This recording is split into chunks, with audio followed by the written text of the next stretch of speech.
Shalom, jemaat Tuhan dan pendengar Bread Life yang setia.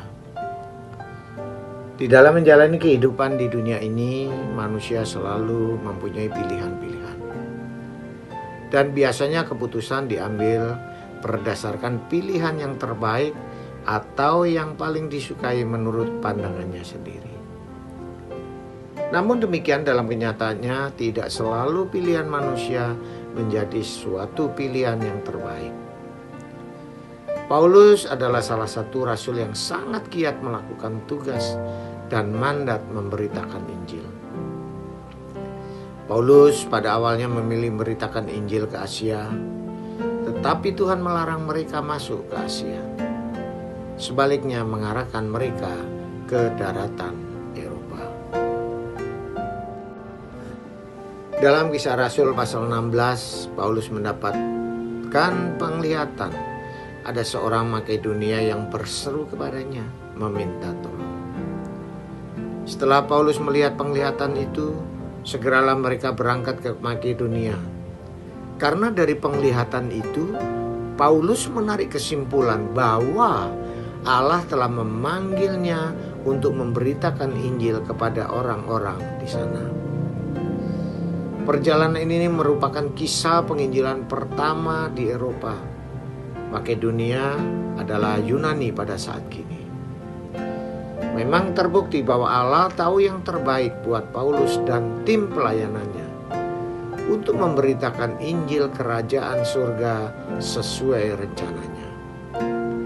Di Filipi yang merupakan ibu kota Makedonia, Paulus tidak hanya menyelamatkan seorang Makedonia sebagaimana penglihatannya, tetapi banyak orang-orang yang Tuhan selamatkan dan menjadi cikal bakal jemaat Filipi.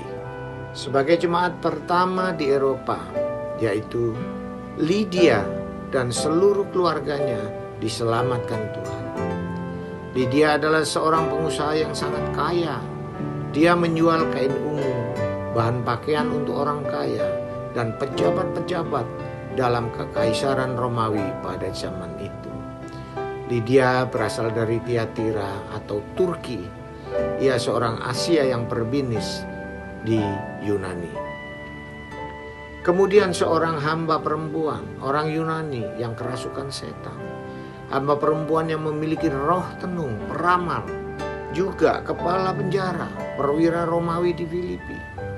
Lalu Paulus dan Silas memberitakan firman Tuhan kepada kepala penjara itu dan semua orang yang ada di rumahnya.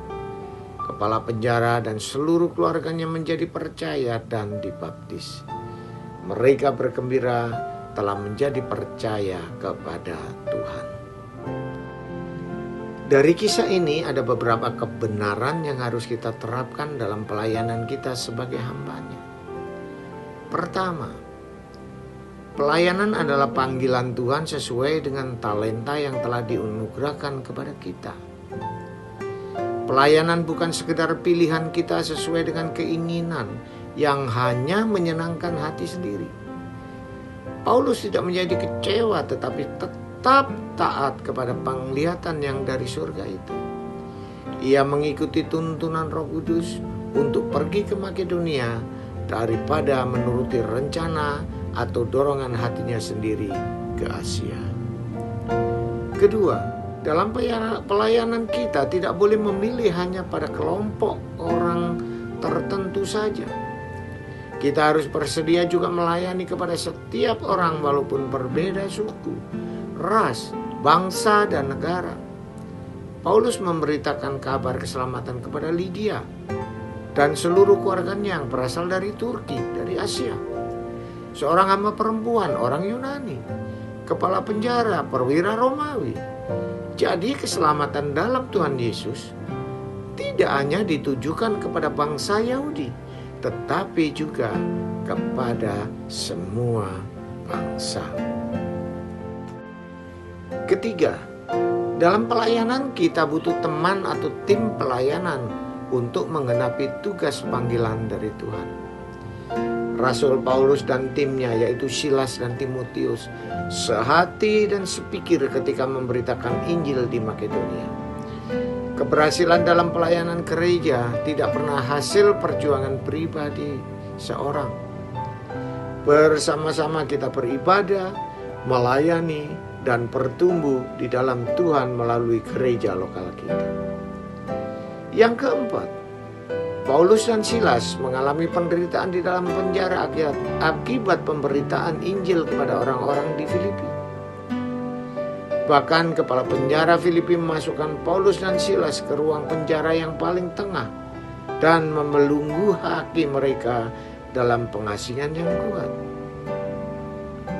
Dalam keadaan yang paling buruk sekalipun, Allah senantiasa menyediakan kasih karunia yang cukup bagi mereka yang berada di dalam kehendak-Nya dan menderita oleh karena namanya. Ketika Paulus dan Silas berdoa dan menyanyikan puji-pujian kepada Allah, mukjizat terjadi. Gempa bumi yang hebat menggoyahkan sendi-sendi penjara, membukakan pintu dan melepaskan belenggu mereka. Jemaat dan pendengar berlajang setia, mari kita belajar taat kepada panggilan Tuhan dan bukan hanya kepada pilihan pelayanan yang menyukakan hati sendiri. Salam sehat rohani dan sehat jasmani.